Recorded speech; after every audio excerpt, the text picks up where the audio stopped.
In these troubled and troubling times, there is kind of a lift from talking about some relatively benign subject, like pigeons.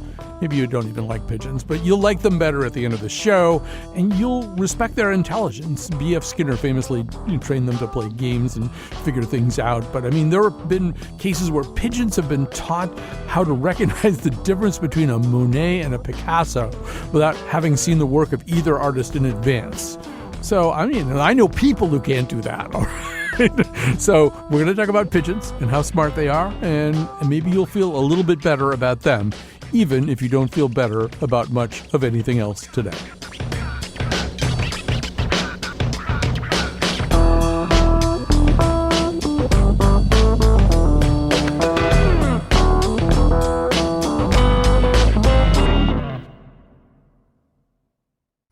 Good morning, Marvel Boy. How you feeling today? Big race today. It's a 350. Very tough field. So I'm here to help you get ready. All right, open your beak, and I'm just going to squirt a little bit of this juice under your tongue. It's juice. All the top pigeons are using it, so open wide, Marvel Boy. I got to make sure it all gets in there. What's in it? Well, a little Clomid, amphetamine, some anabolic steroid. It ain't Hawaiian punch, if that's what you're asking. All right, let's see that little pigeon tongue. You gotta take it. You're racing against Belgian pigeons. Belgian pigeons. They're like the mayor of Toronto with wings. They got so much drugs in their system. Now, look, I've put a lot of money into you. You've had the best pigeon food there is. And let's just say that I didn't make you take a vow of celibacy when it comes to the lady pigeons. Now you owe me. Take the juice. Take it. Take it. Take it. You better take it. Damn it. Okay, have it your way. Spend the rest of your life crapping all over park benches and sitting on top of a statue of Alexander Hamilton. And you'll just be nothing. You'll be just another pigeon. And you know what? You could have been somebody. You could have been right up there with the great ones. Toomba, Eurostar, the Duke.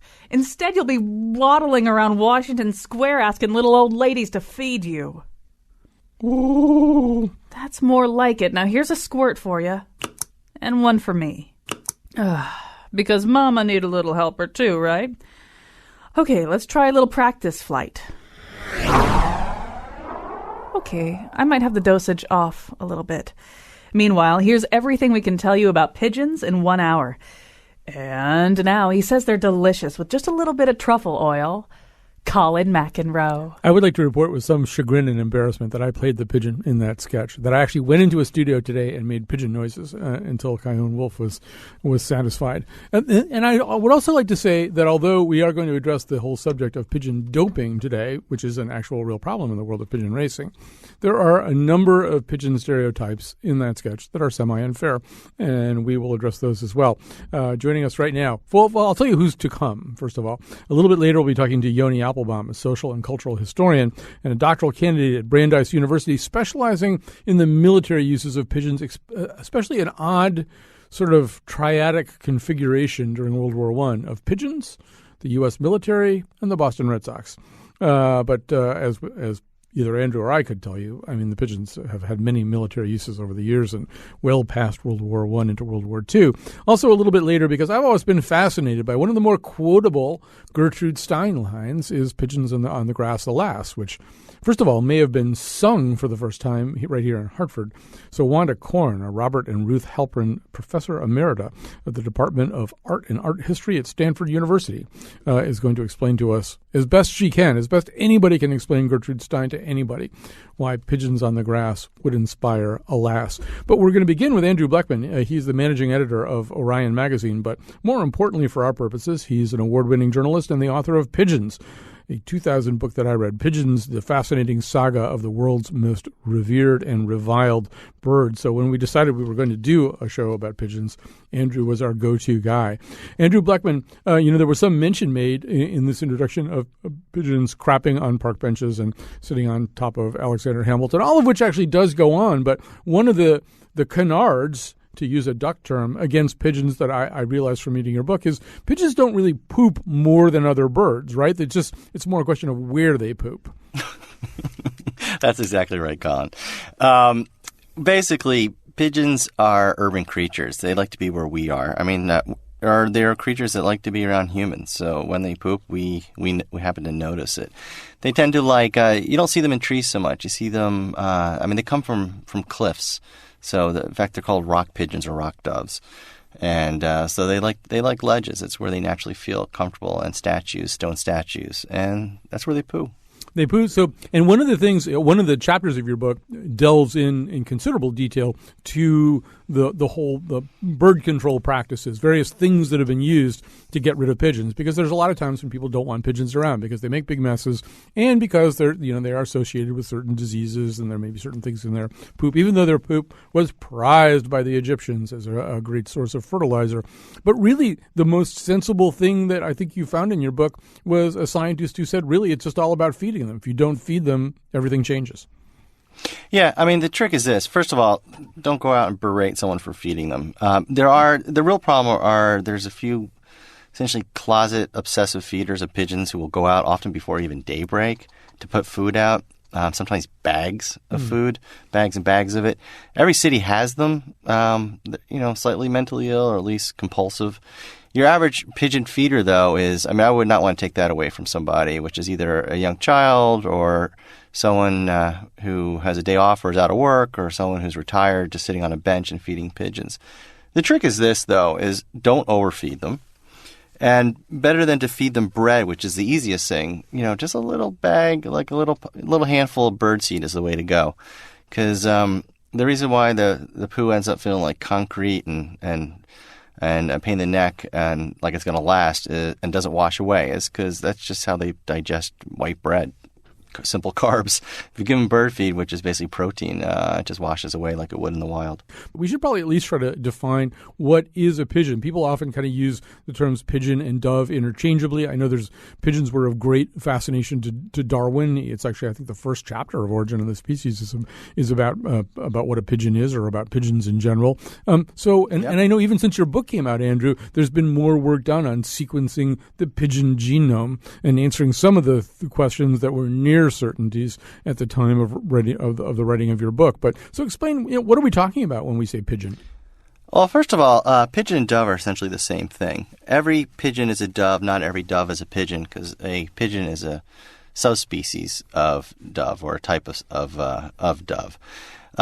Pigeon's just French for dove. I mean, you can blame that on William the Conqueror. English is peppered with French synonyms. So it's essentially the same word, just like paloma is Spanish for pigeon, which is what Picasso named his daughter. Yeah, so Picasso will weave in and out of our conversation today in odd ways about pigeons. Well, that's always nice. I always like to talk about Picasso if possible. Pigeons go back. I mean, we're about 130,000 years as a species of Homo sapiens or Homo sapiens sapiens. And they go back about 30 million years as feathered dinosaurs, essentially. They've been with us. They were domesticated around the same time as dogs were. One of the oldest human friends. They, like I said, they prefer rocky ledges, and they probably hung out in the openings of our caves and maybe our early farm steads in Mesopotamia with the mud walls. Maybe they would perch in there somewhere. And wherever there were humans, there was always pigeons. As we domesticated cereals and grains, they hung out more. Essentially, wherever you find a human, you'll find a pigeon loafing nearby, looking for handouts, but not that different than my dog Ginger. She likes handouts too. Well, your book took you into the several different demimondes of pigeon fanciers and people who use pigeons for purposes both sacred and profane.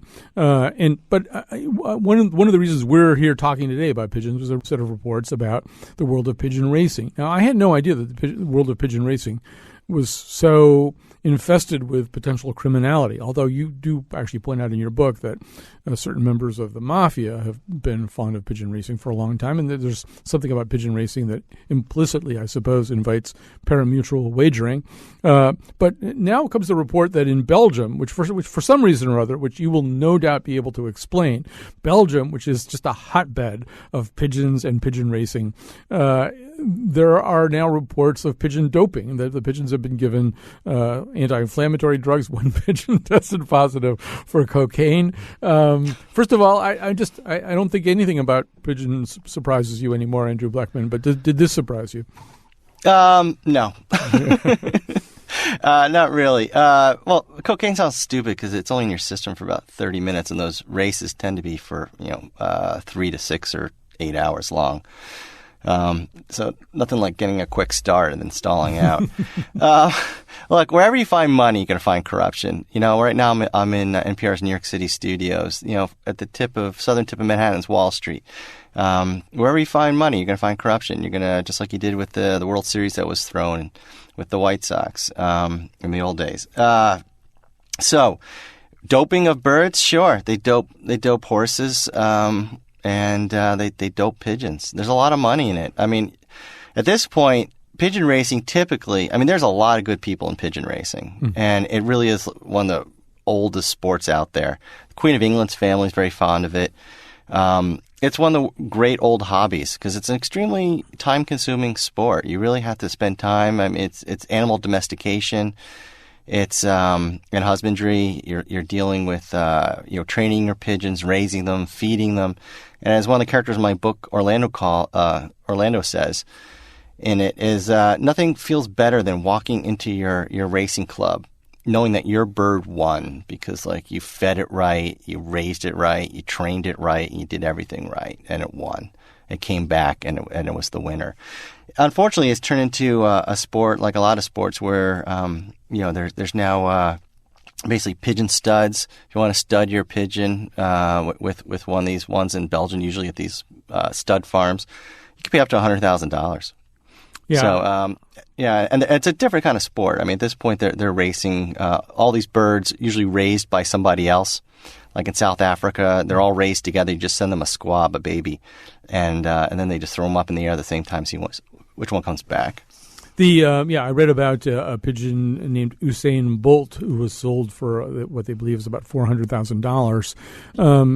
But how can there be that much money? How does anybody make the money in pigeon racing? Are there gigantic purses in pigeon? How can they be worth a lot of money? Bets. Yeah, it's side bets. Yeah, the purses can be big. And some of these races are now global. There's one in South Africa that it's a huge purse, and people are shipping their baby pigeons before they're imprinted on even where they're from. Sometimes I guess they'll ship eggs. And they're trained by somebody else. It's just a genetics game at that point.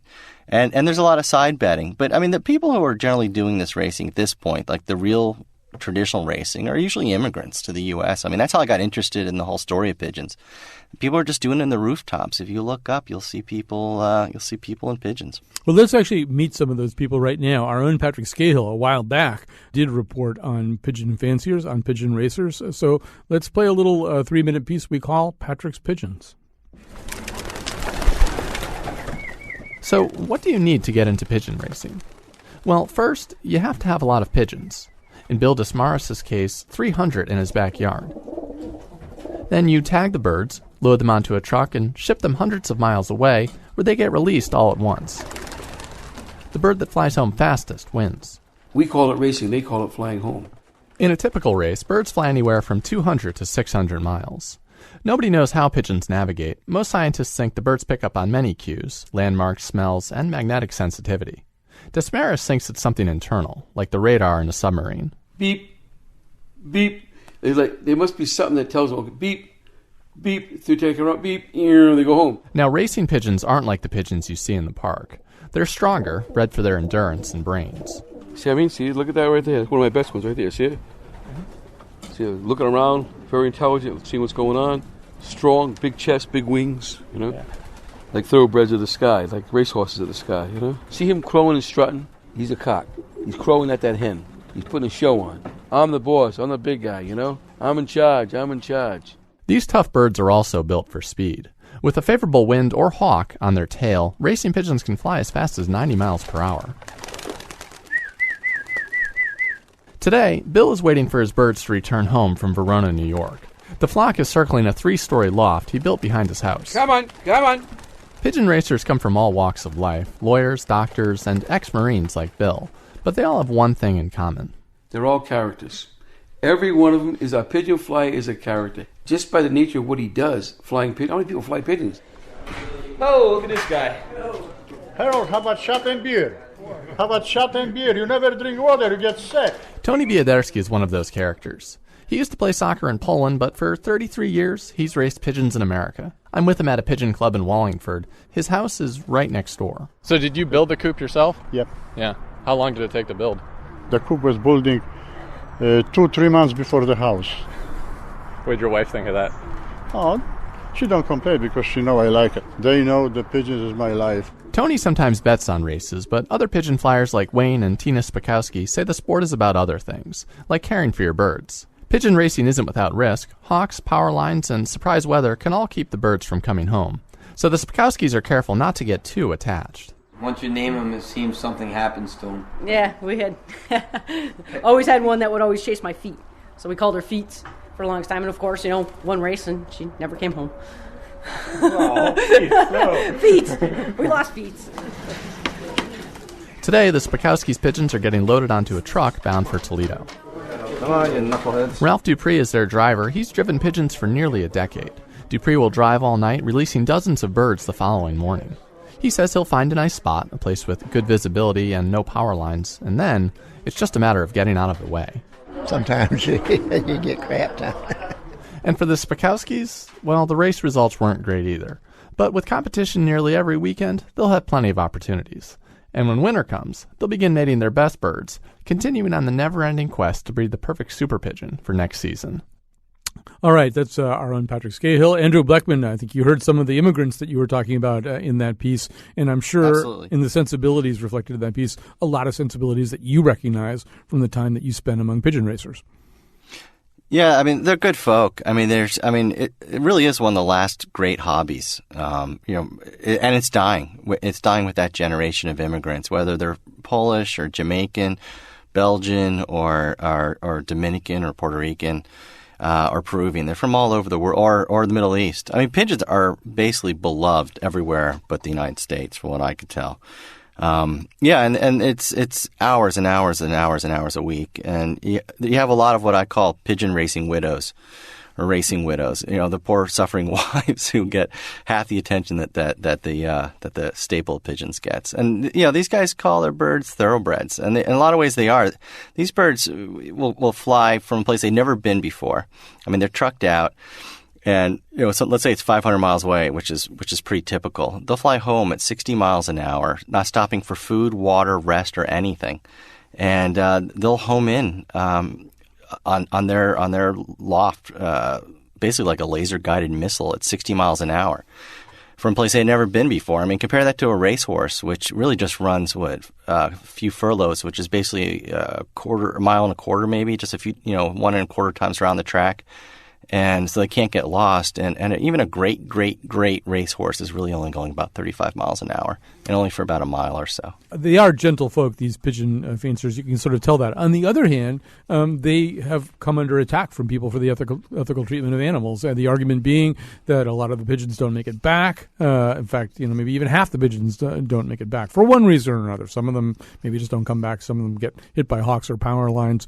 I think PETA has also claimed that slow pigeons are just offed by some pigeon breeders. What's your answer? If somebody from PETA were here right now, what would you say to them? I'd say they're partly right. I'd say pigeon racers really enjoy their birds, and they love racing. And the two mix in a certain kind of way. I mean, if you have a slow pigeon or a pigeon that doesn't come back, you really don't want to come back. You don't want the pigeon back. Sometimes you'll see a bird maybe in the city with a little racing band around it. It's like a little thing around its ankle. The trick is really not to try to research it, but just kind of let it loaf in the city. Because a lot of times they really don't want the bird that can't come home on its own, and you're breeding racers.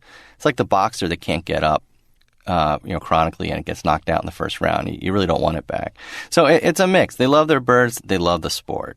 Could be like a Jonathan Martin type pigeon too. It just decided it didn't like the competition. Maybe there was another pigeon bullying it or something. Decided to drop out of competition. Speaking of the band, one of the more chilling stories that I read is that once again in Belgium they've had a problem with pigeons being stolen.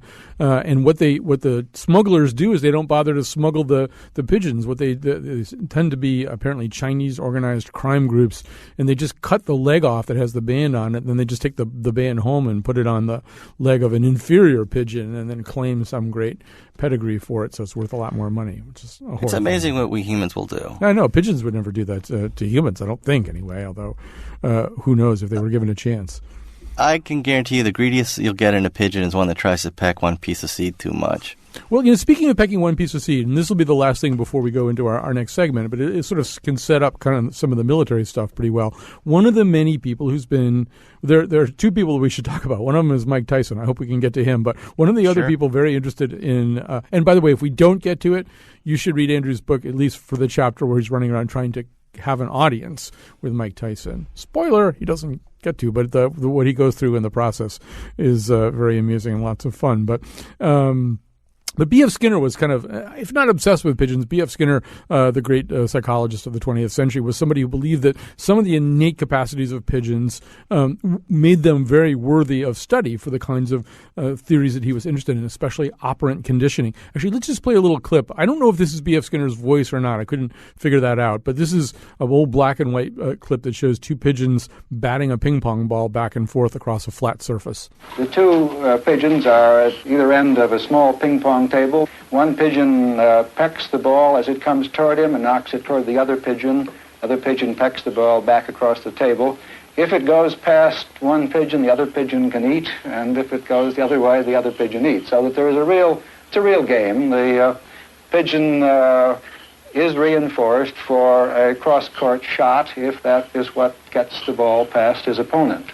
We'll talk about Project Pigeon in the next segment with Yoni, but Andrew Bleckman, one of the things, you watch some of these things from the Skinner Institute, and one of the things you cannot help but conclude is that pigeons are actually pretty smart. Yeah, pigeons are, they have a lot of innate abilities. They have, they're able to see infrared, they have ultrasonic hearing. They're very good at finding something that doesn't belong as a pattern. Like if I remember seeing an old video of pharmaceuticals going down a little ramp on a conveyor belt, and they can pick out the one that has a defect in it, like the one pill or something like that. They're very bright. I guess humans. Their homing instinct's amazing, and we've been doing that since the Egyptians were using them to send them up and down the Nile to send water readings up and down in ancient Egypt. They were used to bring word of the Olympics back home. Yet Julius Reuters started his entire news empire, Reuters news gathering agency. I was amazed by that in your book. That was one of my favorite things in your book, is that the guy who started Reuters, who actually had a different name and changed it to Reuters, started out with pigeons actually traversing a certain area, bringing messages back and forth. One of the many amazing little subplots or little items. It was a little gap in the telegraph system, basically from Berlin to London. There was a little gap around Aachen because there's some very hilly terrain there, and he was able to fill that gap with pigeons delivering news. All right, we're going to take a quick break here. We're going to come back with more about pigeons in the militaries. All right, let's take a little break, and then we'll come back. If I were a pigeon, I'd clear up a couple of things. I'm a cousin to the sparrow. I'm not a rat with wings. Sure, I may live on pizza that you toss to the curb, but don't go trying to step on me, or I'll give you what you deserve.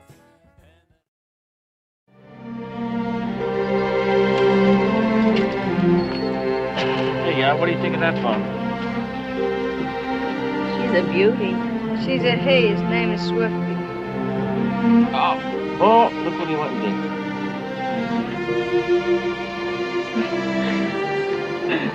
He's my lead bird. He's always on top of the perch. You know, if another bum tries to come along and take his place, he really lets him have it. Even pigeons aren't peaceful. Well, one thing about them, though, they're very faithful. They get married just like people. Better. And they stay that way till one of them dies. That's nice. We're back with our show about pigeons. Our anchor guest today is Andrew Blechman. He's an award-winning journalist, managing editor of Orion Magazine, and author of Pigeons, the fascinating saga of the world's most revered and reviled bird. Now also joining us is Yoni Applebaum. Yoni Applebaum is a social and cultural historian and a doctoral candidate at Brandeis University. He is not getting his doctorate, we want to emphasize, in the history of pigeons or even in historically fascinating details about pigeons, but he has become interested in pigeons, especially around the time of World War I, and as I said before, fascinated especially about a certain triadic configuration between the military, pigeons, and the Boston Red Sox. So he's going to begin by telling us a little bit about that. Andrew and I will be chiming in with even more pigeon military history, a great deal of which there is in his book. But Yoni Applebaum, welcome to our show, and tell us about pigeons in World War I. This was, once again, we were just talking about Reuters, but pigeons were often used to sort of patch up some communication network which needed to go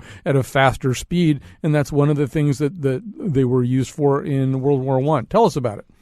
Well, thanks for having me on. That's exactly right. And I stumbled across this because I'm not only a cultural historian, I'm also a baseball fan. And like I suspect a lot of your listeners, I was tuned in to the World Series, and they mentioned that during Game 6 of the World Series in 1918, there were troops on hand dispatching pigeons at the end of every inning and carrying the score and the details 37 miles away to Camp Devens, where there were some 50,000 troops training to go off to France. And that just seemed fantastically strange. They had telephones, they had telegraphs, they had what they called wireless radio, and it seemed very odd to be strapping the score to pigeon legs and sending it off 37 miles when you could pick up the phone and ask what was going on at Fenway. And what cultural historians tend to do is find odd little threads like that and start plugging to see what comes out. And I tugged and found this fascinating story of what the military was actually up to at Fenway in 1918. Well, one of the things they were trying to do, I think, is build up pride around this whole idea and maybe also instill a lot of people all at once with the importance of pigeons, because part of the problem in the training period with the pigeons was that because people have sometimes shot at pigeons to amuse themselves or maybe even to eat them, that was happening, right?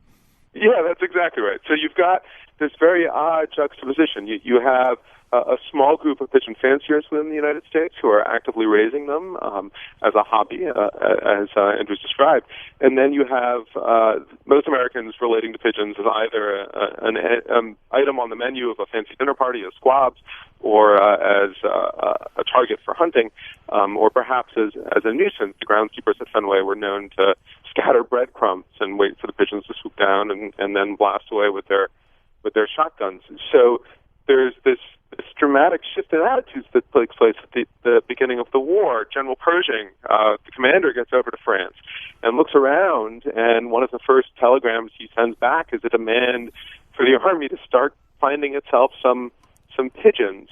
It turns out that pigeons can plug the gap in battlefield communication in a way that nothing else in that war can. There's an expectation of instantaneous communications because we do have technologies by then like telephony and telegraphy, but it's really hard to keep those technologies up and running on a battlefield with fast-moving units, which move faster than you can string wire, and to send secure messages back. So the Army starts recruiting these tremendous numbers of pigeoneers and pigeons. They enlist nearly 1,000 pigeon handlers. We send some 15,000 pigeons over to France. We have 10,000 of them stationed domestically. We're training them. We keep on taking them out by airplane, on foot, and releasing them so they can fly back to the posts and learn how to do that. And farmers are taking pot shots at them. The Army resorts to going to the newspapers and announcing that these pigeons are soldiers training to fight for their country. And they go so far as to say that any person who tries to kill any pigeon whatsoever may be stabbing the boys in the trenches in the back. So there's this real rousing appeal to patriotism that centers on the pigeons. It's both practical to keep them alive long enough to learn their duty, but also as a way of making Americans feel tied to the war effort. And that's what they're doing at Fenway Park, ultimately. It is the 1918 equivalent of a flyover. The World Series opened at Fenway with 4 FA-18 Marine fighter jets buzzing low over Fenway. And in 1918, buzzing low over Fenway were pigeons. And Andrew Blackman, this is a familiar story to you, and the use of pigeons went on into World War II. There were pigeons being used once again, pretty much the same way, right? Sometimes to carry even encrypted messages.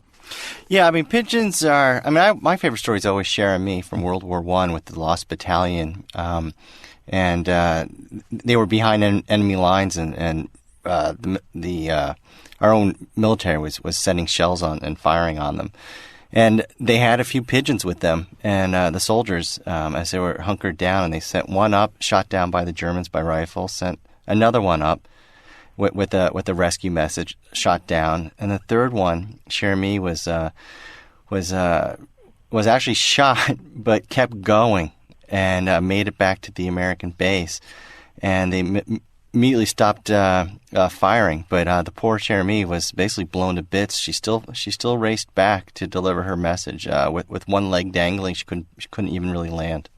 But yeah, I mean they're still being used now. They're being used. Look, if you don't want the NSA eavesdropping on you, well then put your iPhone down and put down your high technology way of sending messages.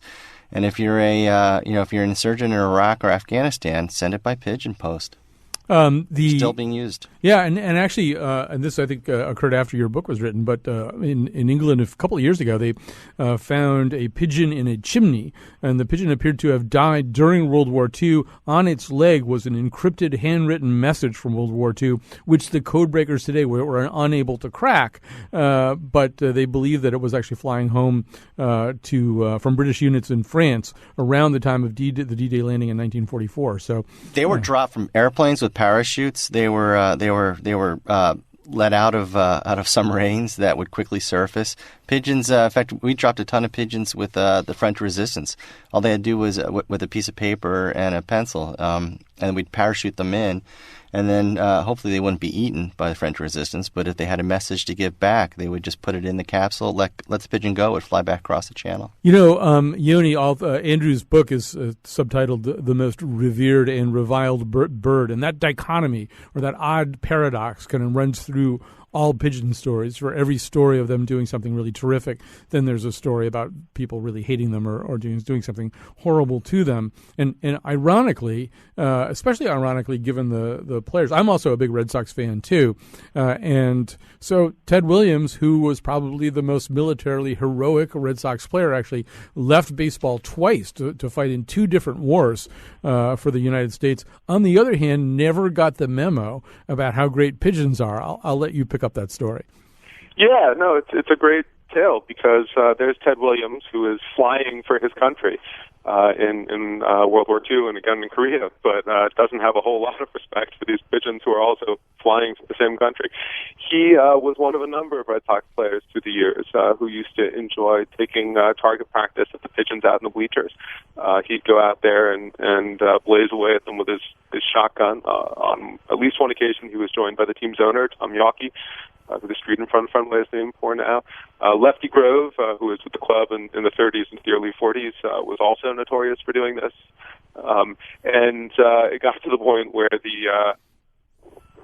one of the feuding sports writers, and Williams had notoriously bad relationships with the media, dropped a dime on him to the Massachusetts Society for the Prevention of Cruelty for Animals, who went after him for doing this, and he made a public apology, but privately remained unrepentant. So you've got, in 1918, pigeons flying over Fenway Park to rally support for the war, and as soon as that wartime service is over, Cherami is stuffed and put on display in the Smithsonian as a tribute, alongside the French medal that he won in the war, and Williams goes back to blazing away at the pigeons of Fenway Park as nuisances, pests worthy of extermination. Well, Yoni Applebaum from Brandeis University, great to talk to you about all this. Andrew Bleckman, as we sort of wind up this segment here, since we're talking about that and about Ted Williams, I mean, one of the other things that you did, speaking of demi-mondes into which you descended, you did briefly descend into the world of target shooters who continue to shoot at live pigeons. If you go to a skeet shooting range these days, you wind up shooting at what is sometimes called a clay pigeon. You wind up shooting at sort of an inanimate target flung into the air for you. But there's a small group of skeet shooters who still shoot, or at least at the time of the writing of your book, still shot at thousands of pigeons released over the course of maybe even just a single day of shooting, right? Yeah, actually, I was the first and probably the only journalist ever, infiltrate such a thing. Animal rights groups and other journalists have tried for a long time. And I infiltrated by agreeing to be part of the shoot. And luckily, I'm a horrible shot. I knew it. I'm not about to hit a skeet, live or otherwise. It's a horrible situation. It's slowly dying off, but it still exists.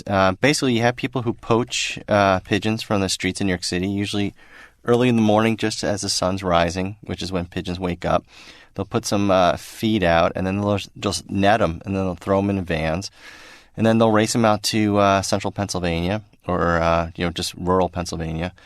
And that's where they're most popular, these shoots. And there's a whole schedule of shoots, and they take the pigeons. They're usually starving and dying of thirst, very, very disoriented. They're literally thrown into catapults, which then catapult them into the air, just stunned. And then they're used basically for as pure-on target practice with shotguns. And the goal is to shoot the bird and have it land within a certain circle. So, the closer to the bullseye, almost as if it were darts. And the birds are just left there to die while the shoots go on. And it's just a bloody situation with dead and dying bloody birds everywhere. Some of them will be able to fly away just a little bit. Then you'll see them upside down in the parking lot. And then they pay young boys to go around and collect them, throw them into trash bags, sometimes twist their neck. Sometimes they're just thrown in there and then just thrown in a trash can. It's a depressing part of the book. Hey, we've got a call from Kate in New Milford. I know this phrase is mentioned in Andrew Bleckman's book. I don't know that he necessarily knows the etymological answer to this, but let's give it a shot. Here's Kate in New Milford. I was just curious where the phrase stool pigeon came from. All right. I know that you mentioned the phrase stool pigeon in an early part of your book, Andrew, but I'm not sure that – does anybody know where that comes from? I can't remember. I had a professor who always told me the best kind of professor was the one who said, I don't know, when there was an answer to a question. I just can't quite remember, except for pigeons were thought to be somewhat stupid over time, and stool pigeon is just someone who's not real bright and will squeal. Right, a stool pigeon, yeah, somebody who will squeal. I would be entertaining to make up an explanation, which I'm quite capable of doing on the spot, but maybe we'll hold off on that. I got time later today. All right. Instead, yes, my article in Orion Magazine will go up later today explaining the origins of that phrase. All right, so we're going to take a quick break. It's our all pigeon show. I have written down a notice. Take it to my darling and show it to her, please. Carry a pigeon, a love song is tied to your foot. Carry a pigeon, fly over Connecticut with my love song. This is the start of it, a love song. Here we go. You just drank an ingestible formula that uses a CRISPR-Cas9 genetic editor to resequence your DNA on a molecular level. Science rocks. Wow! Okay, here's what I need you to do. Pretend like you're a normal person talking to a much cooler normal person. In precisely 45 seconds, you will transform into a pigeon. Okay, might pass out. Oh, you're definitely gonna pass out. Your genomes are being smashed apart so they can be reassembled with pigeon DNA. Think of each gene as having a switch, and one by one, your switches are flipping to pigeon. Human pigeon. Human pigeon, human pigeon, human pigeon, human pigeon, human pigeon, human pigeon, human pigeon. It worked! My eyes! It worked! What did you do to my eyes? Hey, Lance, look at me. Look at you? I can't not look at you, Walter. I can see my butt and your face at the same time. That is so cool. Fact, pigeons have 360-degree vision. Now nobody can sneak up behind you. Stop, girl, come on. This is so great. Pigeons can be found in every major city around the world, and no one notices them. It's the most perfect form a spy could take. Nope. All right, we are talking about pigeons. We did have a question about stool pigeon.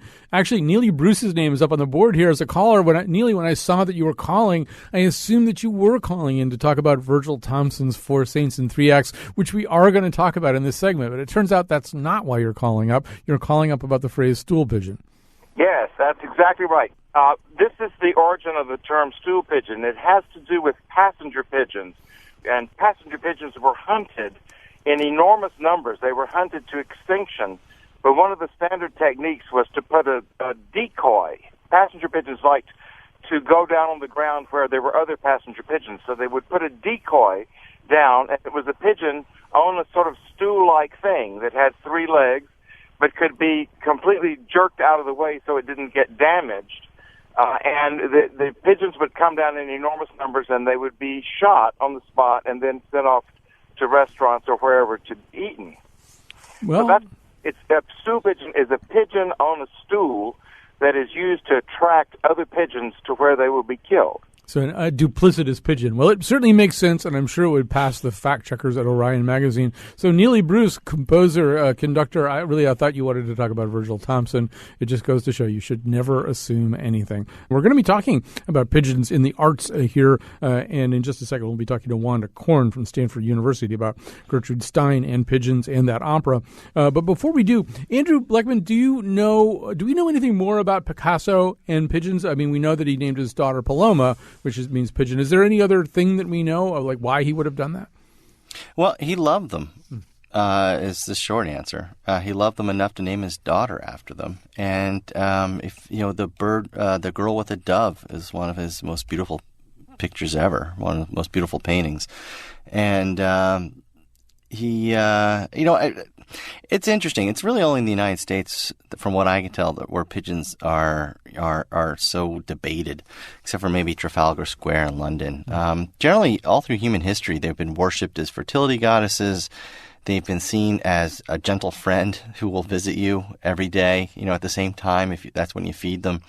They're seen as, all through the Middle East and Baghdad, pigeon racing and the keeping of pigeons is as a big sport. They're beloved. Ancient Rome was filled with pigeons.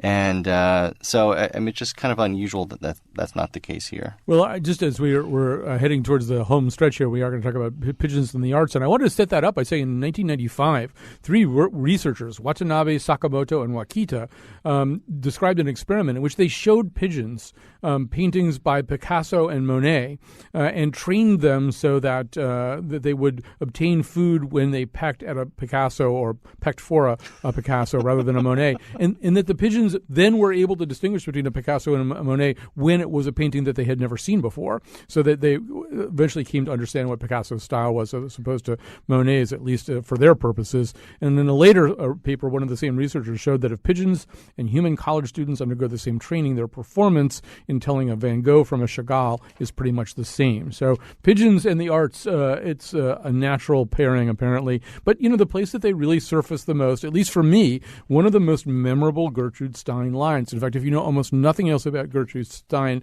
except for a rose is a rose is a rose and there is no there, maybe the third thing you know is pigeons on the grass, alas, especially if you know James Thurber's spirited contra Stein response to this. But joining us right now to explain, and part of the exciting thing about pigeons on the grass, alas, is that it's intimately tied into the history of Hartford, Connecticut, where Virgil Thomson and Gertrude Stein's opera, Four Saints and Three Acts, premiered under the directorship of John Houseman. So Wanda Korn, Robert and Ruth Halperin Professor Emerita, Department of Art and Art History at Stanford University, joins us. Maybe just to sort of set things up, Wanda Korn, we'll just play a little bit of the musical intonation of Pigeons on the Grass, Alas. Pigeons on the grass, alas. Pigeons on the grass, alas. Short, longer grass, short, longer, shorter yellow grass. Pigeons, large pigeons on the shorter, longer yellow grass, alas.